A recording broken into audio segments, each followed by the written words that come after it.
المستهلك لا يضع مبادئه وعاداته الاستهلاكية الجديدة هذه بين قوسين وقت اللي يتوجه نحو بلد باش يقضي فيه العطلة متاعه. فنحن اليوم أمام زائر من طينة جديدة قد يدفعه ما يمكن أن يلاحظه من تصرفات غير صديقة للبيئة وخاصة النظافة إلى أخذ ذلك بعين الاعتبار لدى اختيار وجهته السياحية. وقد أكدت العديد من الدراسات هذا المعطى الجديد، مما جعل المنظمة العالمية للسياحة تصنفه من جملة التمسع خصوصيات رئيسية للسائح القرن ال21 صلب تقريرها حول السياسات السياحية الذي صدر في سنة 2021 في القطاع السياحي رغبة في مسايرة هذا التطور السلوكي عبر إعلام السائح بمصادر الطاقة المستعملة وتحسيسهم بضرورة الاقتصاد في المياه وفي الطاقة على سبيل المثال. ولكن الاهتمام بالبيئة وبالطاقات المتجددة تتجاوز مرحلة الاستغلال الدعائي والتسويقي ليصبح من دعائم التصرف السليم في المؤسسات السياحية، حيث أثبتت العديد من التجارب أن استعمال الطاقات المستدامة لا يتعارض مع المردودية المالية للمؤسسات، بل يمكن أن يمثل أحد عوامل النهوض بها. فعلى سبيل المثال ساهم برنامج تأهيل المؤسسات الفندقية التي توخته وزارة السياحة منذ أكثر من 5 سنوات دعم استثمارات موجهة نحو استعمال الطاقة المستدامة تجاوزت إلى حد اليوم 5 مليون دينار. ونحن واثقون من أن نجاح التجارب التي دعمها هذا البرنامج سوف تدفع في المستقبل العديد من المستثمرين وأصحاب النزل خاصة إلى اتباع منهج التنمية المستدامة ومزيد التعويل على الطاقة المتجددة. ولا يراودنا الشك أن المجهود المبذول من قبل المؤسسات السياحية في هذا المجال تابعا أيضا من حسهم الوطني وإحساسهم بالمسؤولية تجاه الوضع الطاقي في تونس الذي يغلب عليه واقع توريد المحروقات في ظل تواضع الموارد الطبيعية، خاصة مع ما شهدته أسعار المحروقات من ارتفاع كبير في السنوات الأخيرة. يمكن أن نقول أن تونس ورات جدارتها في استعمال والحفاظ على الثروة المائية هذه، ورغم مجهود الدولة الهام في هذا المجال حيث يبلغ معدل دعم استهلاك الكهرباء للنزل أكثر من 30% ومعدل دعم استهلاك الغاز الطبيعي يقارب 60%، فلا بد للسياحة أن تكون مستقبلا من القطاعات الرائدة في مجال الاعتماد على الطاقات المستدامة، خاصة وهي تستهلك حوالي 25% من مجموع استهلاك الطاقة في قطاع الخدمات، مع تطور معدل استهلاك الكهرباء لليلة السياحية الواحدة بنسبة 6% سنويا. وفي هذا الإطار يجدر التنويه بمبادرة الجامعة التونسية للنزل بالشراكة مع مؤسسة GZ الألمانية، والتي تهدف على المدى البعيد إلى تزويد جميع المؤسسات السياحية بالطاقة المستدامة، وسيكون لنا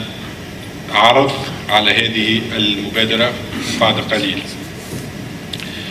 السادة والسيدات،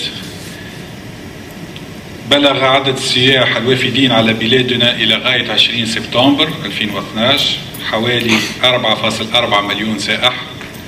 أي بزيادة قدرها 32% مقارنة بنفس الفترة من سنة 2011، ولا يزال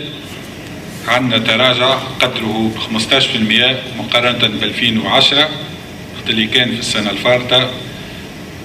تراجع فات 40%. كما تجاوزت العائدات السياحية إلى غاية 10 سبتمبر 2012 عتبة 2 مليار دينار، مسجلة بذلك تطورا نسبة 38% مقارنة ب 2011 ونقص ب 12% مقارنة ب 2010. وإذا تبرز هذه المعطيات المجهودات المبذولة من قبل جميع الأطراف،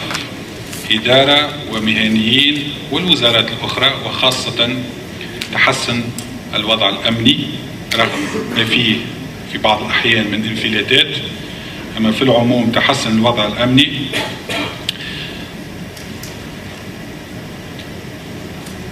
أعطانا القدرة على تحقيق هذا الهدف الرئيسي الذي وضعناه في مطلع السنة الحالية، والمتمثل في عودة القطاع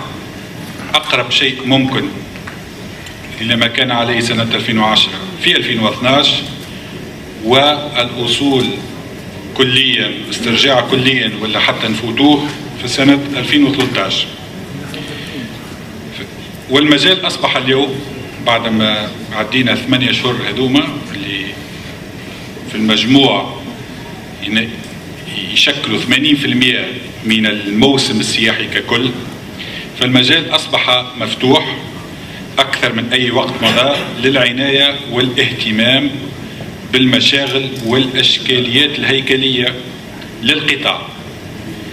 حتى يسترجع ما فاته منذ سنوات فيما يتعلق بقدرته التنافسية وتموقع الوجهة السياحية التونسية على مختلف الأسواق العالمية وجودة وتنويع منتوجنا السياحي. وفي هذا الإطار فقد شرعت وزارة السياحة في تركيز وحدة تصرف حسب الأهداف بعدما أقر المجلس الوزاري المنعقد في 10 جويلية استراتيجية التطور عند القطاع السياحي في أفق 2016. شرعت كما قلت وزارة السياحة في تركيز وحدة تصرف حسب الأهداف التي ستوكل إليها مهمة السهر على تنفيذ البرامج والخطط العملية المنبثقة على الدراسة الاستراتيجية للنهوض بالقطاع. وسوف يقع في القريب العاجل الإعلان الرسمي على انطلاق نشاط هذه الوحدة، وسنحرص على أن يرتكز برنامج عملها على مبدأين: التشاركية والعملية efficacité. وتهدف هذه المساعي خاصة إلى تحقيق زيادة ب1,000,000 سائح سنويا لبلوغ 10 ملايين سائح في عام 2016، مع العمل على تضاعف متوسط إنفاق السائح الواحد والنهوض بالاستثمارات السياحية وخاصة السياحة البديلة والمتجددة. وسوف توزع وحدة تصرف حسب الأهداف نشاطها على عدة محاور استراتيجية تتعلق أساسا بإضافة النجاعة المطلوبة على المنظومة الترويجية والتسويقية، إعادة النظر في منظومة تمويل الاستثمارات والتحفيز على الاستثمارات في مجال السياحة، تعصير هيكلة المؤسسات المشرفة على القطاع بمزيد من الاختصاص واللامركزية، وتنويع العرض السياحي وتشجيع الجودة والتجديد. وفي الأخير دعم تموقع الوجهة على شبكة الإنترنت وتدعيم واستعمال الآليات المفتوحة لنا من ناحية الترويج ومن ناحية التسويق عبر شبكات الإنترنت. وتمثل هذه البرامج مشروعا طموحا وضخما ننتظر منه أن يحقق النقلة النوعية التي نحن في أمس الحاجة إليها بالنظر للدور الهام للقطاع السياحي صلب الاقتصاد الوطني وإيجابياته المشهود لها في مجالات التنمية في كامل مناطق الجمهورية والتشغيل والمحافظة على الموازنات المالية العامة والمحافظة على نمط العيش وتاع التوانسة. كما ينتظر أيضا من نتائج هذا البرامج أن تساهم في تكريس منوال تنمية مستدامة جديدة في بلادنا، كما ستسمح إعادة النظر في الامتيازات المخولة لقطاع السياحة صلب مجلة تشجيع الاستثمار وحفز الاستثمارات السياحية، خاصة منها التي تعتمد على الطاقة المستدامة الذي شرعنا فيه، واللي باش يمشي بالتوازي مع معالجة مشكلة العالقة متاع مديونية القطاع. ومن ناحية أخرى تعمل الوزارة حاليا على إنجاز دراسة تقييمية لتدخلات برنامج التأهيل السياحي، ننتظر من نتائجها التوصية بالرفع من سقف المنح المسندة للاستثمارات الموجهة نحو استعمال الطاقة المستدامة في إطار برنامج الجديد الذي سيتم الاتفاق عليه للتأهيل السياحي في الفترة المقبلة. السيدات والسادة والحضور الكرام، أجدد في الختام شكري على تلبيتكم للدعوة وإسهامكم في إنجاح والمشاركة في اليوم العالمي للسياحة، وأتمنى لأشغال هذه الدورة النجاح والتوفيق، والسلام عليكم.